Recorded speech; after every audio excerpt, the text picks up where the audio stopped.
Simply आलू गोश्त तो हर घर में ही बनता है। हफ्ते में तकरीबन एक दफ़ा तो लाजमी ही बन जाता है। लेकिन अगर हम उसे थोड़े से ट्विस्ट के साथ और थोड़े से तरकीब चेंज कर दें तो उस आलू गोश्त का ना मज़ा दुबाला हो जाएगा और सब उसे बहुत ही शौक़ से खाएंगे।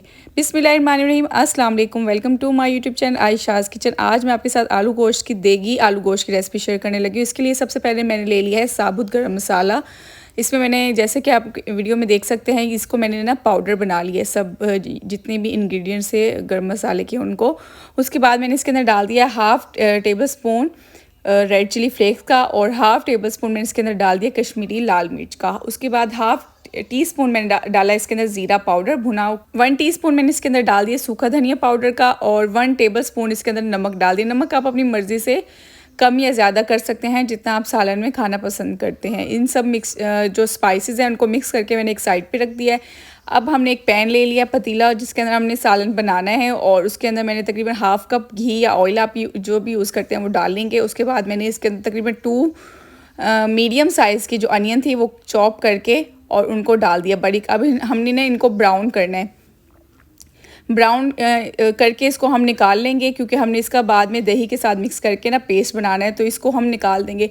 अच्छा, अक्सर हम देखते हैं कि हम आलू गोश्त बनाते हैं या कोई भी ग्रेवी बनाते हैं ना तो उसमें प्याज जो है वो खड़ी नज़र आती है। तो इस तरीके से ना प्याज बिल्कुल भी नज़र नहीं आएगी और जो हमारा मसाला ये ग्रेवी बनेगी उसके अंदर मिक्स हो जाएगी। इसके बाद मैंने ले लिया हाफ़ केजी तकरीबन बीफ। आप इसके अंदर मटन का जो आलू गोश्त है वो भी इसी तरह से बना सकते हैं।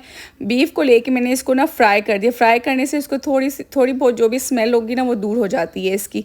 जब तक इसका कलर थोड़ा सा वाइट होगा यानी कि चेंज होगा, इसको हम फ्राई करते रहेंगे। उसके बाद जो हमारे स्पाइसेस थे वो मैंने ऐड कर दिए। अच्छा, आपने स्पाइसेस को ऐड करके हल्का सा इसके अंदर 1 चम्मच 2 चम्मच हल्का सा पानी डालना है ताकि स्पाइसेस जो हैं वो जले ना। और इसके साथ इसको हमने स्पाइसेस के साथ अच्छे से ना इसको फ्राई कर लेना है।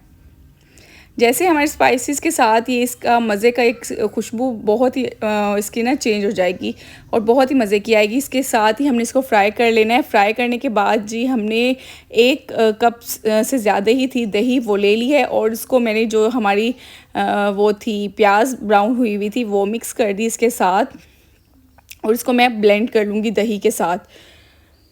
इसका टेक्सचर बिल्कुल चेंज हो जाएगा। दही और प्याज का एक है ना हमारा जो ये तैयार हुआ है मिक्सचर, इसको अब मैंने जो हमारा फ्राई किया हुआ था गोश्त उसके अंदर ऐड कर दिया सारा और इसको हम मिक्स करके तकरीबन 30 to 40 मिनट्स के लिए हम इसे मीडियम आंच पर इसको पकने के लिए छोड़ देंगे। तकरीबन इतना ही टाइम लगेगा। आप इसे प्रेशर कुकर में भी रख सकते हैं 10 मिनट के अंदर, यानी कि 15 मिनट्स, तकरीबन 10 से 15 मिनट है ना आप इसे प्रेशर कुकर में बंद करके इसको पका लेंगे। जैसे ही उसका है ना वो खुश हो जाएगा दही, तो फिर हमने इसके अंदर डाल दिया लहसुन अदरक का पेस्ट।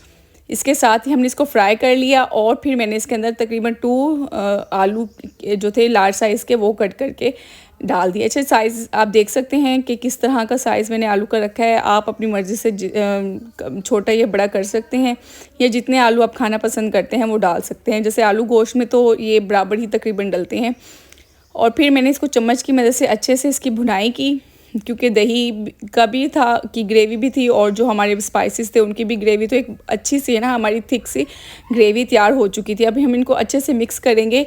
जैसे ही ये ना ऑयल थोड़ा सा इसके ऊपर आएगा और इसकी भुनाई हो जाएगी तो फिर हमने क्या करना है, जो जितना आपने शोरबा रखना है आलू गोश्त का आप उतना पानी डाल देंगे इसके अंदर और पानी डाल के तकरीबन 15 मिनट्स के लिए इसको हल्की आंच पे मज़ीद पका लेंगे। जैसे उसका पानी थोड़ा सा ड्राई होगा, यानी कि जितनी आपको ग्रेवी चाहिए उसके आलू के गलने तक आप उसको आलू को भी चेक कर लेंगे कि आलू गल चुके हैं कि नहीं, और फिर ग्रेवी को भी चेक कर लेंगे कि कितनी आपने ग्रेवी रखनी है, शोरबा रखना है, और फिर उसके मुताबिक ही आप उसको देख लेंगे और फिर उसकी आँच यानी कि बंद कर देंगे।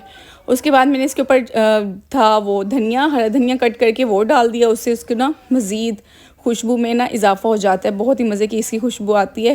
बिल्कुल देगी स्टाइल आलू गोश्त की रेसिपी मैंने आपके साथ शेयर की है। इसको मज़ीद नेक्स्ट टाइम आपने जब भी आलू गोश्त बनाना है तो मेरी इस रेसिपी से बनाना है। आप यकीन जानिए आपको सब ये पूछेंगे कि ये आपने कहाँ से, यानी देग का बना हुआ बिल्कुल वही टेस्ट आएगा जैसा कि देग का बना हुआ आलू गोश्त का होता है। उम्मीद करती हूँ आपको आज की रेसिपी बहुत पसंद आई होगी। अगर रेसिपी पसंद आई है तो मेरी वीडियो को लाइक कर दें और अगर अब तक आपने मेरे चैनल को सब्सक्राइब नहीं किया तो please subscribe my YouTube channel.